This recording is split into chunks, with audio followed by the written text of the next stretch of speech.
In the silence of the night, under a sky filled with stars and dust from the desert winds, a tired but determined group moved quietly away from the city of Pharaoh. These were not soldiers or kings. They were slaves, men, women, and children who had lived for generations under the weight of chains and lashes, beneath the towering arrogance of a ruler who called himself God. At the front of this slow-moving group walked a man who had once lived in the royal palace himself. He had known both power and poverty, both exile and revelation. His name was Musa, known to many as Moses, and in his hand he carried a simple wooden staff that would soon become the key to one of the most astonishing moments in human history. The story had begun long before that night. Musa was born at a time when Pharaoh had declared every newborn male from the Israelite community be slain. His mother, driven by a mixture of maternal love and divine inspiration, placed him in a basket and set it afloat on the Nile. The river that should have been his grave carried him instead to the very heart of the enemy, into the arms of Pharaoh's own family. Raised among those who sought to destroy his people, Musa grew up in luxury, but never forgot the cries of the oppressed. Years passed, and destiny unfolded. After a fateful incident in which Musa unintentionally killed an Egyptian while trying to defend an Israelite, he fled into exile, seeking refuge in the desert. There, among mountains and flocks, away from the courts of power and the noise of civilization, he encountered a voice, one that came from a flame that burned yet did not consume. It was on Mount Sinai that he received the divine calling, the mission that would bring him back to Egypt, not as a prince, not as a fugitive, but as a prophet. Now, on this night, he was leading the very people he had come to free. After facing Pharaoh, warning him, and witnessing signs and plagues, Musa had finally been permitted to leave with his people. But Pharaoh's heart, like a stone, had hardened once more. In his arrogance and fury, he had changed his mind. With his chariots and soldiers, he pursued Musa and the Israelites through the barren wilderness, determined to crush the rebellion and reassert his dominance. The people marched until they reached the edge of the sea. Before them stretched an immense body of water, endless, cold, and merciless. Behind them, rising dust clouds signaled the approach of Pharaoh's army. Panic spread like fire through the camp. The sea barred their path forward. Death rode swiftly behind them. They were trapped. Cries and questions broke out among the people. Some shouted in despair. Others accused Musa.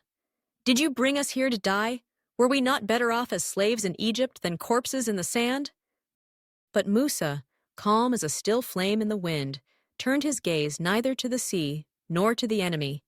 He looked upward, beyond human calculation, beyond fear. His voice, firm and full of conviction, rose above the chaos. "No, my Lord is with me. He will guide me." These were not mere words of comfort. They were an anchor in the storm. Faith, at its core, is believing in what cannot be seen, trusting in what defies reason. And in that moment, standing between death and despair, Musa demonstrated the kind of faith that parts oceans. Then came the command, not from Musa, but from the one who sent him. "Strike the sea with your staff." To the ordinary mind, it seemed absurd. How could a wooden stick divide the sea? How could a path open in a place where none had ever existed? But Musa did not argue. He did not doubt.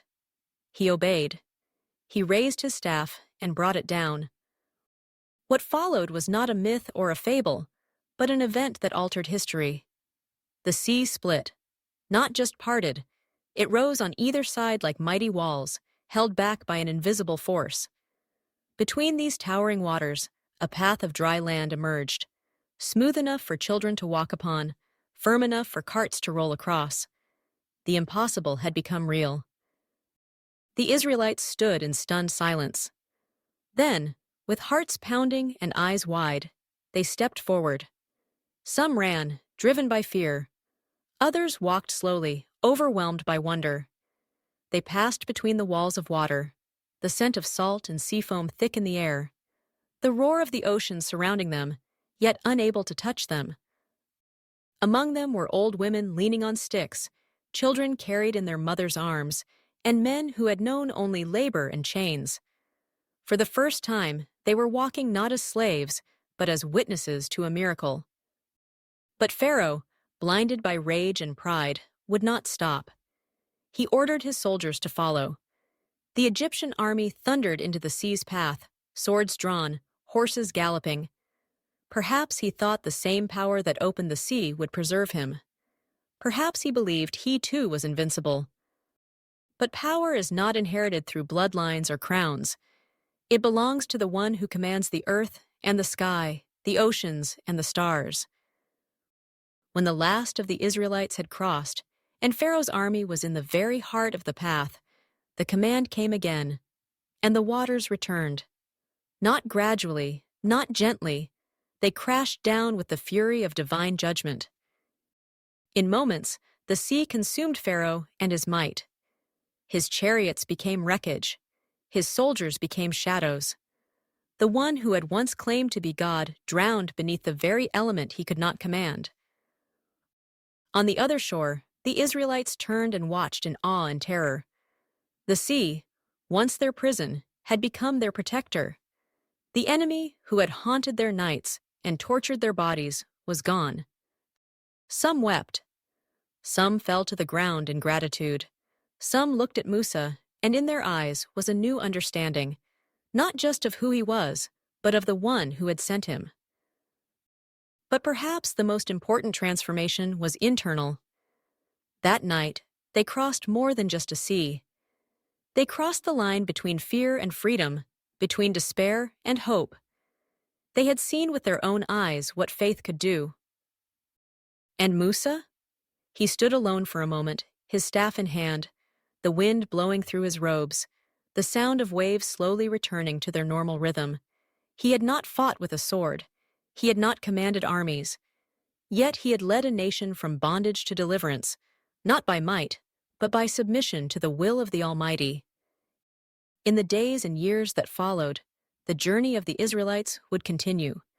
They would face hardships, test their faith, and sometimes falter. But the memory of that night, the night when the sea stood still and a path opened where there had never been one, would remain etched in their souls. Generations would speak of it, poets would write of it, prophets would remind people of it. And in every era, those who stood before their own metaphorical seas, with danger behind them and no clear path ahead, would remember the story of Musa and the parting of the sea. Not just as a tale of old, but as a living lesson. That sometimes the greatest miracles happen not in grand gestures, but in moments when the heart chooses to believe. That true leadership is not found in titles, but in trust. That even when all seems lost, the one who commands the seas can still make a way. And that between the silence of despair and the roar of deliverance, there stands a man with a staff, and the unwavering faith that changes the world.